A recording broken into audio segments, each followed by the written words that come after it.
이 넷째 짐승에 대해서는 요한계시록 13장에 아주 자세하게 나와 있습니다. 요한이 이 넷째 짐승에 관한 계시를 봤어요. 그러니까 이 성경은 성경으로 해석을 해야 가장 정확합니다. 이 넷째 짐승, 다니엘이 본 넷째 짐승에 대해서 요한계시록 13장 요한이 본 넷째 짐승을 우리가 한번 살펴보겠습니다. 요한계시록 13장 1절에 내가 보니 바다에서 한 짐승이 나오는데 뿔이 10이다 그랬어요.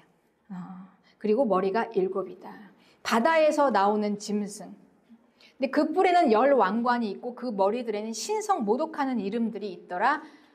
2절 내가 본 짐승은 표범하고 비슷하고 그 발은 곰의 발 같고 그 입은 사자의 입 같은데 용이 자기의 능력과 보좌와 큰 권세를 그에게 주었더라.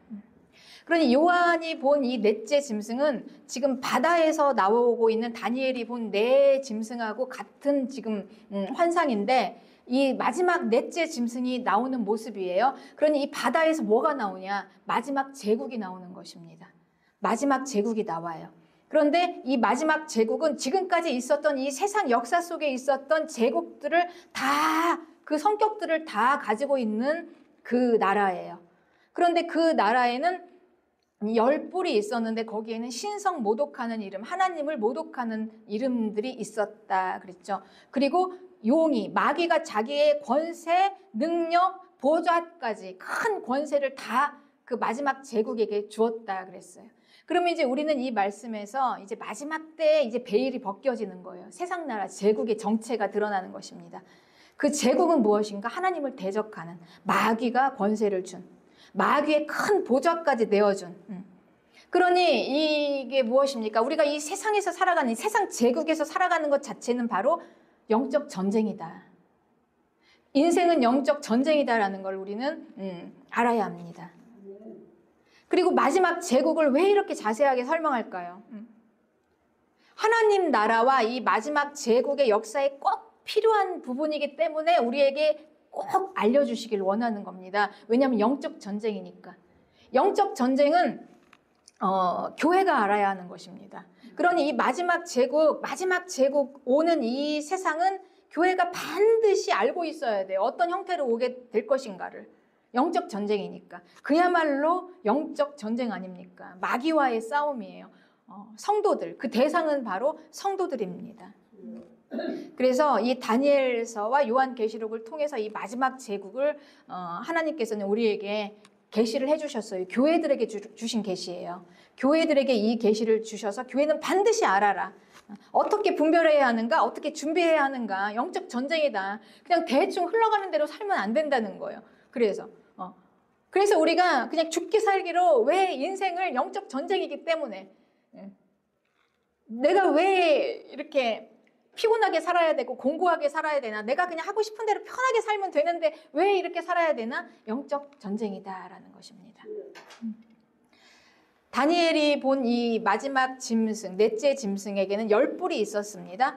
다니엘서 7장 24절에 그 10뿔을 이렇게 해석합니다. 짐승의 10뿔은 그 나라에서 일어날 10왕이다 그랬어요. 그러니까 마지막 제국에는 10왕으로 구성되어 있는 연합국가예요. 그러니까 마지막 제국은 세계 제국입니다. 연합국가입니다. 왕이 10이에요. 하나의 제국이에요. 세계 제국의 연합국가. 이게 바로 짐승 제국이다라는 거죠. 그러니까 마지막 제국은 어떻게 오는가? 세계 제국으로 10명의 왕이 통치하는 연합 제국으로 올 것인데, 그런데 그 중에서 또 다른 한 존재가, 아주 막강한 존재가 하나 나오는데 우리는 거기에 주목해야 합니다. 그 막강한 존재가 이제 앞으로 성도들을 핍박하고 괴롭히고 하나님을 대적하면서 영적 전쟁의 막바지에서 선두 지휘를 하면서 싸울 적 그리스도입니다. 10왕과는 다른 독보적인 한 인물이 일어나요. 이 왕을 교회는 반드시 주목해야 합니다. 25절에는 그는 하나님을 대적합니다. 그리고 성도들을 괴롭혀요. 그러니까 성도들의 생명을 빼앗기 위해서 막 이 영적 전쟁의 막바지에서 성도들을 괴롭히고 그리고 때와 법을 고친다 그랬어요. 그리고 그가 활동하는 기간은 한때, 두때, 반때다. 그러니 예수님 오시기 직전에 마지막 때의 그 대환란이다 이렇게 말하죠. 우리가 대환란, 3년 반의 대환란. 지금 때와 법을 고치고 있는데 이제 앞으로는 더 심해지게 될 것이다. 그래서 사람까지, 인간을 창조하는 것까지도 사람이 하는, 그렇습니다. 창조주의 영역을 완전히 넘어서 그 뇌를 사람이 만들어요. 인간의. 네. 그렇게 되었습니다. 그러니 이제 이게 마지막 때입니다. 마지막 때. 그래서 이 깨어난 사람들은 마지막 때를 준비해요. 이 마지막 때가 지금 이렇게 되어져 가는 것을 보니 이 마지막 때가 뭔가 예사롭지 않아요. 그들도 그건 알고 있습니다. 깨어난 세상 사람들도. 그들은 이 마지막 때 세상에서 어떻게 살아갈까, 어떻게 하면 잘 살까를 연구하는데 우리는 이 마지막 때를 분별해야 되는 이유는, 교회는 더 분별해야 되는 이유는 죽느냐 사느냐의 문제예요. 우리는 과연 내 생명을 지킬 수 있을 것인가, 아니면 멸망으로 가서 지옥으로 가게 될 것인가, 죽음으로 가게 될 것인가, 죽느냐 사느냐의 문제입니다. 다니엘이 본 마지막 짐승은 제국의 모습입니다. 다니엘서 7장 19절에 그것은 모든 짐승과 달랐다 그랬어요. 그러니까 짐승이 아니라는 거예요. 이는 쇠고 발톱은 노신이 먹고 부서뜨리고 나머지는 다 발로 밟았다. 그러니까 짐승이 아니라는 거예요. 성경에서는 제국을 짐승으로 표현했습니다. 짐승. 그런데 이제는 짐승을 넘어서 기계로 간다는 거죠. 기계, 제국이 기계다. 짐승은 영혼이 없습니다. 영혼이라는 것은 우리가 생각하고 깨달아서 발견해서 하나님을 찾아내는 거예요. 그래서 생명까지 가는 거예요. 짐승은 그게 없어요. 그래서 제국은 그게 없기 때문에 짐승으로 표현을 했습니다. 그런데 하나 더 나아가서 마지막 제국은 그 짐승하고는 달랐다. 쇠다. 그러니 뭡니까? 마지막은 기계다. 그러니 그냥 영혼도 없고 마음도 없는 그냥 쇠 덩어리야. 그죠? 육체도 아니에요. 쇠 덩어리예요. 그래서 심히 무서웠다. 지금 이 시대를 우리가 보면서 다니엘의 계시와 함께 이 마지막 제국을 우리가 분별할 수 있습니다. 마지막 제국은 어떤 형태로 올 것인가. 사람이 지금 뇌를 만들어서 사람의 손으로 인공지능을 만들어서 마지막 때는 인공지능의 로봇의 시대. 이 정도는 우리가 분별할 수 있잖아요. 네, 그렇습니다. 그러니까 사람까지 창조하는 거예요. 사람의 뇌까지 사람의 손으로 창조합니다. 그런데 보통 피조물보다는 만든 창조자가 더 훨씬 우위에 있어요. 그러니까 우리가 뭔가를 만들 때 그 만든 것보다는 만든 사람이 더 위에 있다는 거예요. 그런데 이 인공지능은 만들어냈는데 사람을 능가해요. 지능이. 그래서 사람을 능가해 버립니다. 그래서 이 인공지능이 스스로 자기들보다 못한 사람을 치워내버려요. 그리고 이제 자기들이 막 그거를 발전해 나가는 거예요. 그래서 이 시대와 이 세계 제국을, 그리고 세상을, 사람을 치워버리고, 자기들보다 못한 사람을 치워버리고, 사람이 만들어서 사람보다 탁월하고 뛰어난 인공지능들이 쫙 세상을 이제 움직이면서 발전해 나가는 이때가 지금 이 마지막 제국입니다. 그거를 사람들은 특이점이라고 합니다. 특이점. 그런데 이 특이점이 앞으로 5년 안에 올 것이다. 이렇게 이제 다들 이야기하고 있어요. 그럼 이제 우리는 여기에서 심각하게 생각해 봐야 돼요. 사람을 능가하는 기계가 사람을 치워버리고 그냥 쫙 자기들 그 기계들이 발전을 해가는 거예요. 이 세상을. 그럼 이 세상은 어떻게 될 것인가. 이거를 이제 한번 우리는 심각하게 생각을 해봐야 하는 것입니다. 그런데 성경은 지금 뭐라고 하고 있습니까? 그게 마귀가 준 권세다. 마지막 제국은 여러분 영적 전쟁이에요. 마귀와의 싸움입니다.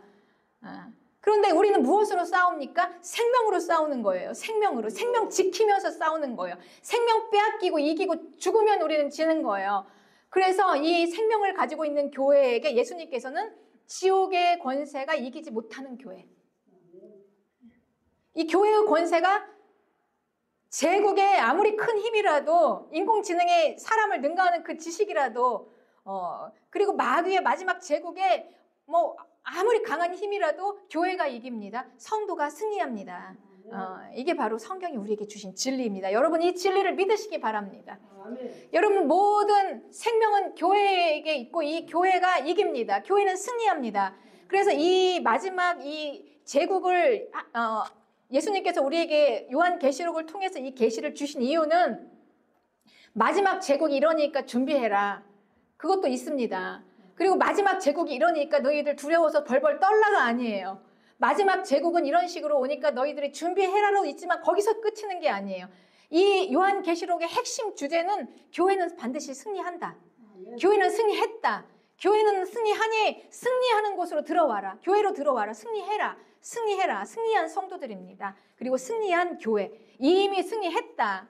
이걸 우리에게 보여주시는 것입니다. 그러니 여러분, 우리는 승리한 교회를 붙잡고 이제 우리 예수님께서 주시는 이 계시를 우리는 함께 나누는 것입니다. 그렇습니다.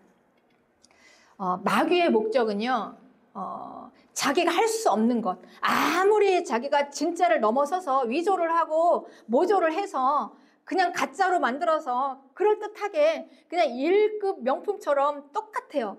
그냥 능가해요. 그리고 가짜들은 여러분 더 진짜보다 더 진짜 같습니다. 왜냐하면 잘해야 하니까, 진짜처럼 보여야 하니까 더 힘을 쓰는 거예요. 그래서 마귀는 세상에서 행복을 줄 수 있고, 마귀는 가장 강력한 힘인 것 같고, 마귀를 붙잡으면 세상 제국에서 잘 살면 인간이 가장 성공한 거다라고 이렇게 우리를 속이는 것입니다. 가짜로. 그런데 마귀가 할 수 없는 게 있어요. 마귀가 아무리 그렇게 힘을 쓸지라도 이 생명에는 도달하지 못해요. 생명까지는 못해요. 이 생명은 어쩔 수가 없어요. 그러니 마귀는 어떻게 합니까? 이 생명을 빼앗는 것입니다. 빼앗는 거예요. 약탈하고 빼앗고 부서뜨리고 죽이는 거예요. 죽이고 멸망시키는 자. 그가 바로 마귀입니다. 생명을 빼앗는 거예요. 네. 그런데 이 생명을 가지고 있는, 이 온 세상에 생명을 가지고 있는 자는 오직 성도입니다. 사람 중에서도 성도만이 생명을 가지고 있어요. 사람은 영혼을 가지고 있는데 그 영혼을 써서 생각하고 깨닫고 고민하고 찾고 찾다가 그 생명을 붙잡고 발견해서 생명을 딱 받는 게 성도예요.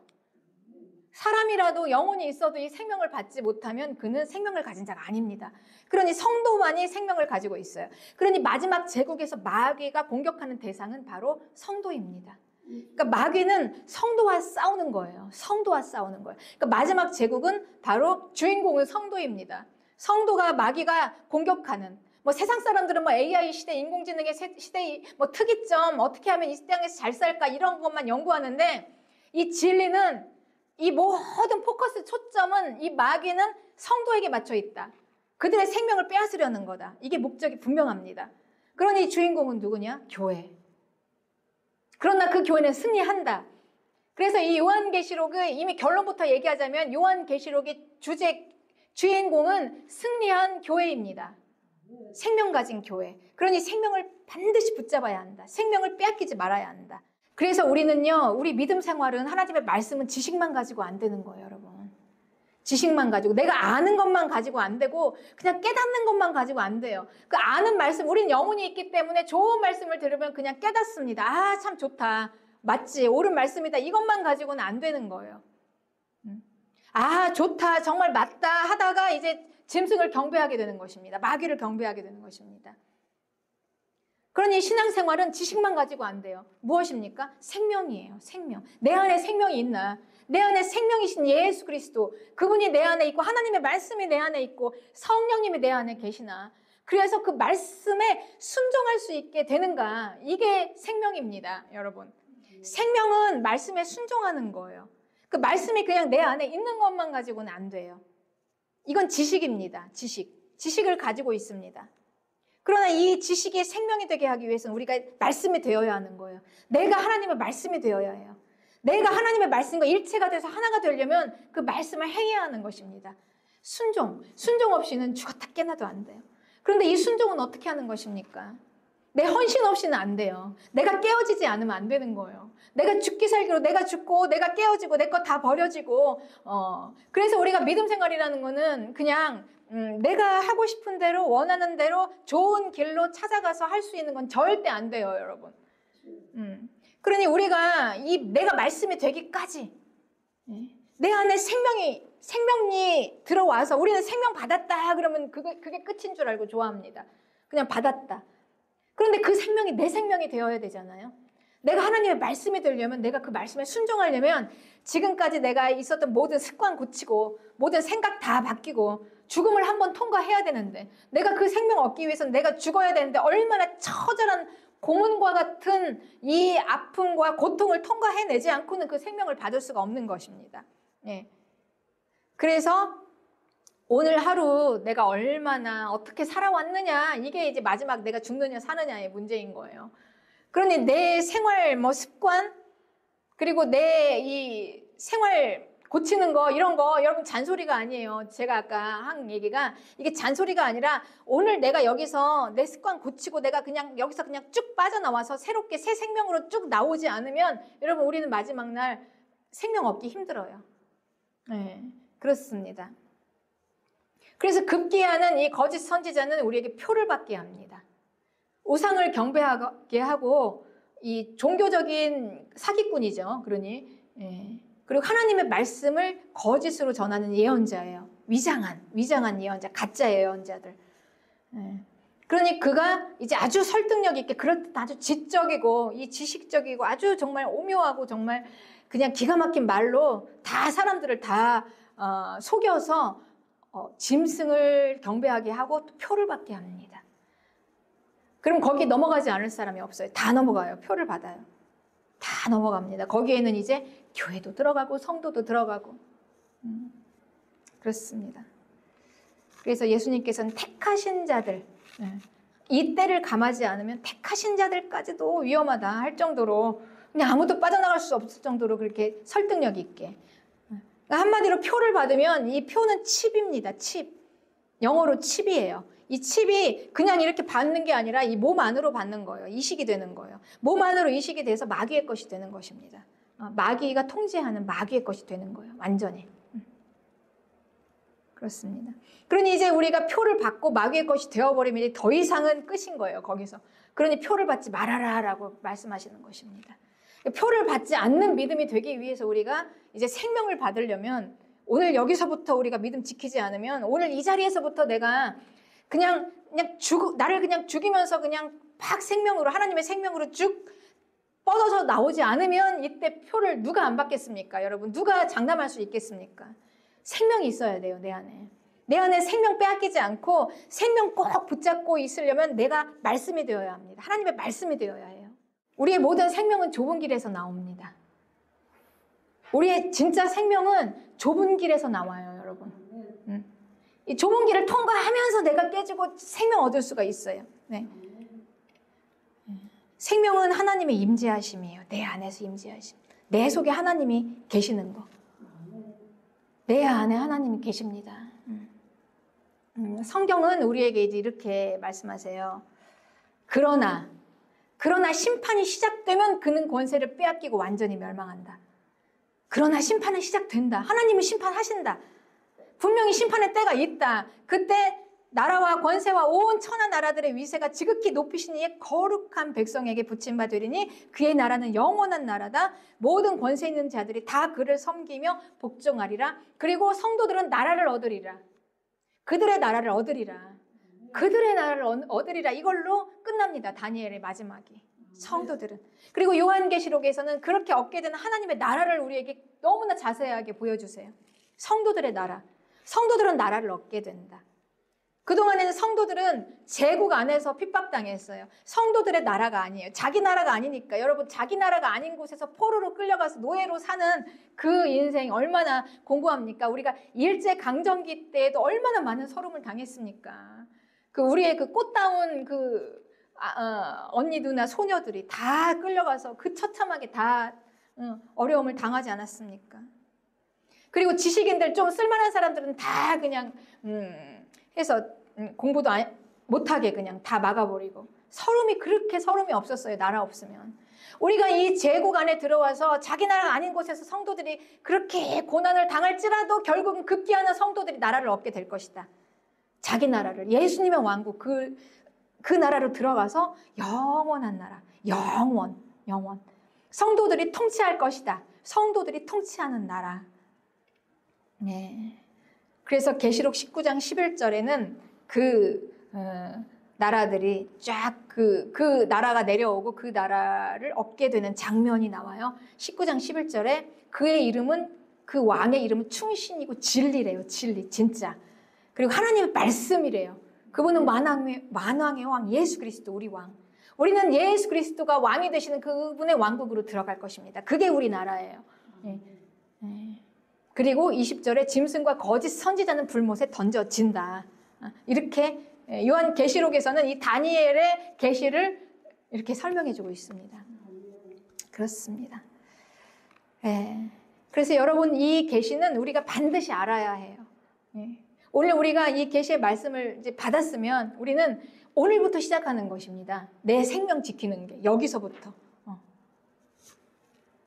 여기서부터. 그런데 여러분, 이 생명 지키는 게 얼마나 힘들겠습니까? 여러분, 이 생명, 우리가 마지막 제국에서 생명 지키는 거는 다수가 가는 길이 아니에요. 많은 사람들이 가는 길이 아니에요. 다수가 우르르 쫙 몰려간다고, 아, 저게 뭐가 좋은 게 있는가 보다 하고 거기 가는 게 아니라는 거예요. 우리 가족, 부모님, 뭐 친구, 옆집, 뭐 이웃들, 나랑 친한 사람들, 이 사람들이 다 간다고 나도 그냥 몰아서 가는 길이 아니라는 거예요. 마지막 제국에서 생명 지키는 길은 여러분 소수입니다. 아주 특별하게 생명이 있는 자들 소수예요. 다수가 가는 길이 아니라 특별한 길이에요. 특별한 길. 그래서 예수님께서는 이렇게 말씀하셨습니다. 그 길은 누가복음 12장 49절에 나는 불을 땅에 던지러 왔다. 불이 그냥 한번 딱 던져서 폭발을 합니다. 그러니까 이 가짜 안에 진짜가 드러내기 위해서는 여러분, 이 가짜들이 한번 쫙 깨지고 부서지고 다 그냥 막 폭발을 하고 다 막 파편들이 막 다 튀면서 폭발을 하고 진짜가 나오는 거예요. 우리가 생명 얻는 게 그렇습니까? 내 인생 가운데서 내가 생명을 얻는다는 게 그냥 쉽게 예수님이 주시면 그냥 받아서 내 안에 하나님의 생명 들어왔다, 성령 들어왔다, 이제 그러니 나는 이제 행복하게 잘 살아야지가 아니라는 거예요. 내가 이 생명 얻기까지는 폭발이 일어나야 돼요. 불이 땅에 던져져서 막 불이 확 타오르면서 파편들이 뛰고 내 인생에 그냥 개혁이 일어나고 번역이 일어나고 여기 통과되지 않으면 우리가 생명까지 갈 수 없어요. 네. 이 싸움을 우리는 싸워야 하는 것입니다. 이걸 해야 하는 거예요. 좀 더 자자, 좀 더 졸자, 좀 더 편하게 내가 하고 싶은 대로, 내가 원하는 대로 많은 사람들이 가는 그 길, 이렇게 가는 게 아닙니다. 거슬러서 그냥 나를 치고 복종시켜서 힘들어도 그냥 하는 거예요. 그냥 하는 것입니다. 그래서 51절에 내가 세상에 화평을 주러 온 줄로 아느냐? 내가 너에게 이르노니 아니라 도리어 분쟁하려 함이로라 하고 하신 말씀이 부모가 자녀를, 자녀가 부모를, 이웃이 친구를, 그러니까 인간관계, 그러니까 이 가족 간의 화평도 깨질 수 있다. 진리를 지키기 위해서는. 그러니까 여러분 이 말씀을 잘 해석해야 합니다. 그렇다고 예수님 믿는다고 진리라는 게 그렇다는 거예요. 진리를 지킨다는 거는 무엇을 선택할 것이냐, 좋은 걸 선택할 것이냐, 내가 저 사람에게 좋은 사람이 되어서 저 사람 다 좋게 다 맞춰주고 비유 맞춰주면서 잘 지내다가 참 좋은 사람이다, 참 착한 사람이다, 그런 평가를 받겠죠. 그렇죠? 다 채워주면 참 착하다 이런 평가를 받을 것입니다. 그러나 같이 멸망으로 갈 것이냐, 그럼에도 불구하고 거기서 단호히 돌아서서 옳은 길로 갈 것이냐, 옳은 길로 돌아서는 데는 이제 우리는 단호한 결단이 필요하면서 분리가 되고 깨어집니다. 그렇습니다. 옳은 길이라는 건 그런 것이다. 그래서 예수님께서는 말씀하시는 거예요. 착한 사람, 좋은 사람이 아니라 옳은 사람이다. 성도는 옳은 길이다. 그 길은 편하고 행복하고 넓은 길이 아니라 아주 협착하고 좁고 거칠고 사납고 막 넘어가는 길, 그런 길이다. 이게 바로 진리의 길입니다. 네, 그렇습니다. 오늘 예수님의 이 계시를 받고 깨닫고 믿음으로 승리하시기를 주님의 이름으로 축복합니다.